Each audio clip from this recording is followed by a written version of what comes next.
मशवरा देता हूं हुकूमत को और वजीर कानून को मशवरा देता हूं कि ना फिरौन की हुकूमत सारी जिंदगी रही, ना नमरूद रहा, ना जाज बिन यूसुफ रहा, ना यजीद रहा।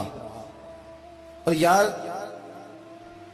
दरबारी बन के हुक्मरानों की चापलूसी करते करते तुम यहां तक आ गए हो कि अब नबी पाक की इज्जत को हाथ डालना शुरू कर दिया है। और आप यकीन करें सियासी जमातों का इतना बुरा हाल है कि इनके लीडर के बारे में कोई बात करे तो पागल हो जाते हैं ये एहतजाज कर करके। और उसने डायरेक्ट कह दिया कि खत्म नबूवत का मसला ही कोई नहीं, जो दीन की बुनियाद है, किसी को परवाह नहीं। मुझे तो उन लोगों की फिक्र हो रही है जिन लोगों ने इन्हें वोट दिए हैं, वो अल्लाह को क्या जवाब देंगे। और ये अल्लाह माशाल्लाह सारी सियासी जमातें इस तरह की। और मेरा वजीर कानून साहब को भी मशवरा है कि जिंदगी बड़ी थोड़ी है, बड़ी थोड़ी। अल्लाह सबको माफ करता है, अपने रसूल के गद्दारों को माफ नहीं करता। और यहां तुम्हारी गाड़ियों पे झंडे लगे हुए हैं, वहां भी तुम्हारे झंडे लगेंगे, पर इसलिए लगेंगे कि ये गद्दार है नामूसे रिसालत के। ये झंडे लगेंगे। शर्म करो और डर जाओ, बस कर दो। तुम्हारे मुंह में अब दांत पूरे नहीं रहे। कोई शुगर का मरीज है तो कोई ब्लड प्रेशर का, तो कोई हार्ट का, तो कोई कैंसर का। शर्म करो और अपनी कब्र की भी थोड़ी सी फिक्र करो। बताओ पाकिस्तान के कितने सदर गुजरे, वजीर आजम गुजरे, तो उनकी कब्रें कहां हैं? कोई जाता है उनकी कब्रों पे? किसी को खबर है? क्यों अपने लिए जहन्नम इकट्ठी करते? सारा कुछ दुनियादारी रह गई है, सारा कुछ सिर्फ यही रह गया। हजरत अबू बकर सरदार थे, हजरत उमर सरदार थे कबीले, हजरत उस्मान सरदार थे। उन्होंने सरदारियों को ठोकर मार के रसूलुल्लाह के कदमों में बैठना पसंद किया। सरदारियां छोड़ के गुलाम बन गए। तुम सरदारियां बचाने के लिए रसूलुल्लाह की गद्दारी करते हो, शर्म नहीं आती। और कौम शिकवा है मुझे इन लोगों से जो मौलवी तो कह देते हैं तू सियासत नकार, और किसी सियासतदान को मना नहीं करते कि जब तुझे सूरत फातिहा भी नहीं आती तो तुझे किसने इजाजत दिया इतनी बड़ी बात। और मैंने पिछले से पिछले जुम्मे भी कहा था, फिर कहता हूं और ऑन दी रिकॉर्ड कहता हूं, मरज़ई कल भी काफिर थे, आज भी काफिर और कयामत तक। और जो उनके कुफर में शक करे वो भी, और पक्का बेईमान है, काफिर है। वो वजीर कानून हो या सुबाई हो या विफाकी हो, मन शक्का फी कुफर ही फकत कफर। जो मरज़ई के कुफर में शक करे वो भी काफिर है। हमारे रसूल आखिरी रसूल है। हम किसी को ये इजाजत नहीं देंगे कि वो खत्म नबूवत में रखड़ा डालने की कोशिश करे। हम किसी को ये इजाजत है। और तुमने कौम को लूटा, लूटते रहो, अब ईमान पे डाके तो ना डालो।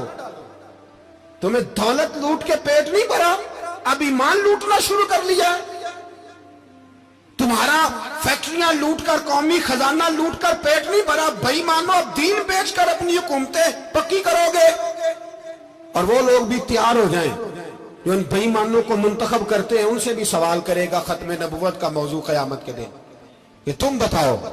इनको सपोर्ट करते थे जो रसूलुल्लाह सल्लल्लाहु अलैहि वसल्लम के बाद भी किसी नबी को नबी मानना दुरुस्त जानते थे। शर्म आनी चाहिए, ख्याल होना चाहिए।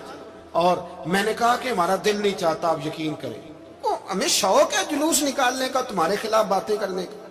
तुमने रोज थर्मामीटर निकाला होता है, चेक करते हो कि ईमान कितना है कितना नहीं है। ये पाकिस्तान अगर सूबा सिंध है तो हजरत अब्दुल्ला शाह गाजी का है, अगर बलोचिस्तान है तो हजरत बाबा अब्दुल रहमान का है, और अगर पेशावर है तो वो सूफिया का है, और अगर ये धरती पंजाब है तो ये दाता अली अजमेरी की है, ये बाबा फरीदुद्दीन की है। इसमें किसी गद्दार को कब्जा करने की इजाजत बिल्कुल नहीं मिलेगी। और हम वो लोग भी नहीं जो चुप करके अंदर सोते रहे, कौम जो करती है करती रहे, हमें परवाह नहीं। ना, ऐसी कोई बात नहीं। कोई बंदा ना समझे कि इन्हें होश नहीं, इन्हें पता नहीं, हमें सारा कुछ ही आता है।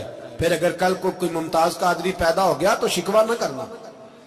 कल को कोई फिर से आमर चीमा निकल आया तो शिकायत ना करना, याद रखना।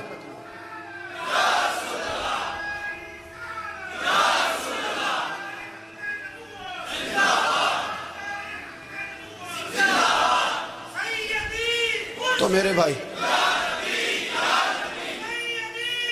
खोल के बोलो, या नबी रसूल के बोलो।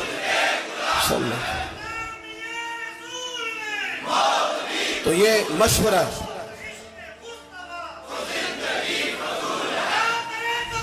جزاک تو یہ تمہیں مشورہ ہے.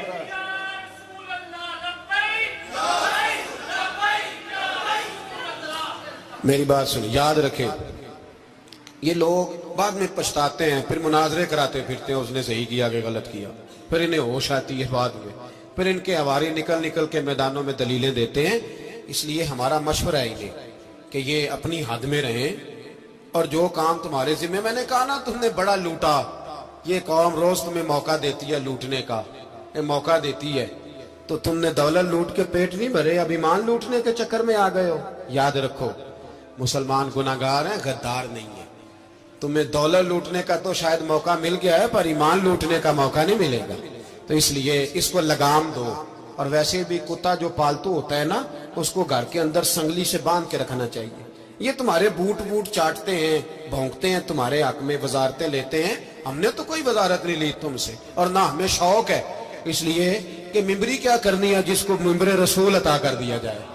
اس نے کیا کرنی ہے یہ ممبریاں جس کو پکا ممبر رسول دے دیا جائے؟ تو اس لیے اس سے باہر آؤ. میں نے کہا بڑے بڑے نمرود، فرعون، قارون دفن ہے، تمہارا بھی نام تک نہیں ہوگا، بالکل نام نہیں ہوگا. اس لیے ہمارا مشورہ، اور آپ لوگ بھی آئے نا یہ اگلے سال، تو ان کو کھڑا کر کے پوچھ لینا، اسلامی جمہوریہ پاکستان کا تم نے ایم پی ایم نے بننا ہے، پہلا کلمہ ہی صحیح سنا دو. چلو خدا کا واسطہ یہی بتا دو کہ تمہیں نماز بھی ڈھب سے آتی ہے کہ نہیں. اور آپ کی موج ہے، آپ بٹھا لیتے ہیں سر پہ، کیا کریں، سمجھانے والے مفت گناہگار ہو گئے اور بہکانے والے سب تمہارے یار ہو گئے. اس لیے یہ چھیڑتے ہیں جان بوجھ کے. اور پھر جب کوئی ممتاز قادری علیہ رحمہ پیدا ہوتے ہیں، پھر انہیں دشواری ہوتی ہے، پھر ان کا جینا مشکل ہو جاتا ہے. یہ موقع دیتے ہیں، پتہ نہیں کس کے ایجنڈے پہ عمل کر رہے ہیں. میرا سوال یہ ہے، میں نے پچھلے جمعے پھر میرا سوال ہے کہ میں پوچھتا ہوں، اس آدمی کو ضرورت کیا ہے ختم نبوت پر بات کرنے؟ جب امت مسلمہ کے متفق کا فیصلہ ہے کہ مرزائی کافر، اسمبلی نے بل پاس کر دیا کہ مرزائی، ان کو اقلیت قرار دے دیا، اور جب سے وہ اقلیت بنے، نہ ہم نے ان کی عبادت گاہ جلائی، نہ ہم نے ان کو قبروں سے نکالا، نہ ہم نے، بس ٹھیک ہے جیسے عیسائی رہتے ہیں، یہودی سے کس ملک میں رہتے ہیں وہ بھی رہے، اقلیت بن کے رہے، کوئی اعتراض. پر تم انہیں کھینچ کے کیوں قریب کرتے ہو؟ تمہارا کیا جرانہ ہے ان کے ساتھ؟ بتاؤ تو صحیح. ان لوگوں سے ان کو چاہیے اپنے منہ میں لگام ڈالیں، اور اگر نہیں ڈالیں گے پھر انشاءاللہ ڈالی جائے گی، اور بڑی تگڑی ڈلے گی، اور پھر ایسی ڈلے گی. سلمان تاثیر جب مرا تھا نا، تو 5-5 لاکھ روپیہ مولویوں کو آفر کی جنازہ پڑھاؤ، 5-5 لاکھ روپیہ چھوٹے چھوٹے مولویوں کو. اور داتا صاحب کی مسجد کے خطیب بھی صوبائی جو تھے، وہ خطیب تھے، ملازم تھے، انہوں نے کہا کہ ایمان نہیں بیچنا، نکالنا نوکری سے.